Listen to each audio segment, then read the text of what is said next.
वो जिसका जिक्र फसाने में था ही नहीं, वो बात इन साहब को बड़ा नागवार गुजरी है।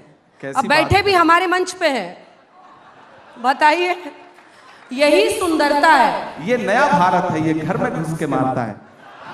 यहाँ पे बैठे हैं, मंच हमारा है, और फिर भी शिकायत कर रहे हैं कि हम इनको दिखाते नहीं हैं। शिकायत नहीं कर रहा हूँ, हम लोगों के बीच में बहुत सामान्य बातचीत हो रही है, तो आपको सामान्य तरीके से ही मैं बात कह रहा हूँ। मैं जब मीडिया की बात करूं तो देखिए, मैं कलम का आदमी हूं, तो जाहिर सी बात है मेरी शिकायत भी अपने परिवार के लोगों से ज्यादा होगी। साहित्यकार हमारी भी तो शिकायत है, आजाद देते अपनी कलम को, क्या धार थी।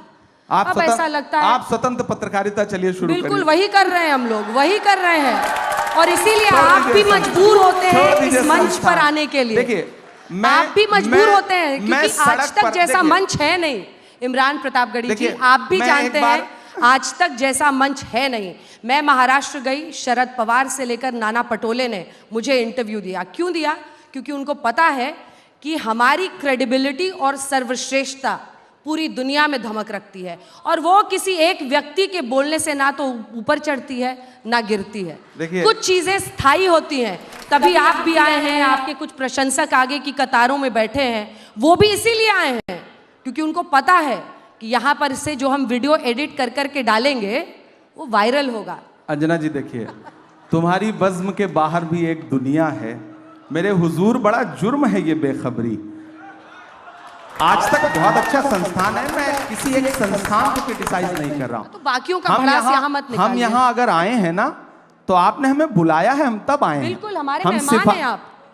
हमने कितने सांचों में ढल के आए हैं, कितने सांचों में ढल के आए हैं, ख्वाब की तरह पल के आए हैं। तुम सिफारिश से जहां पहुंचे हो, हम वहां खुद ही चल के आए हैं। तो हमें तो बुलाया गया है, हमें तो बुलाया गया है। और मैं आने और बुलाने के इस बहस में नहीं पड़ना चाहता, लेकिन मैं एक बात ये कहना चाहता हूं कि नेता देखिए, मैं बात पूरी कर लूं उसके बाद, देखिए, मैं आपको पूरा मौका दूंगा, मैं आपकी बात का जवाब भी दूंगा। सिफारिश पर मैं भी एक कविता सुनाऊंगी। मैं आपके लिए आप सुनिए, नहीं, मैं आपकी कविता बाद में सुनूंगा। वृक्ष नहीं जिसको नदियों ने सींचा है, बंजर माटी में पलकर मैंने मृत्यु से जीवन खींचा है। वाह, याद रखिएगा। तो कविता पूरी हो गई।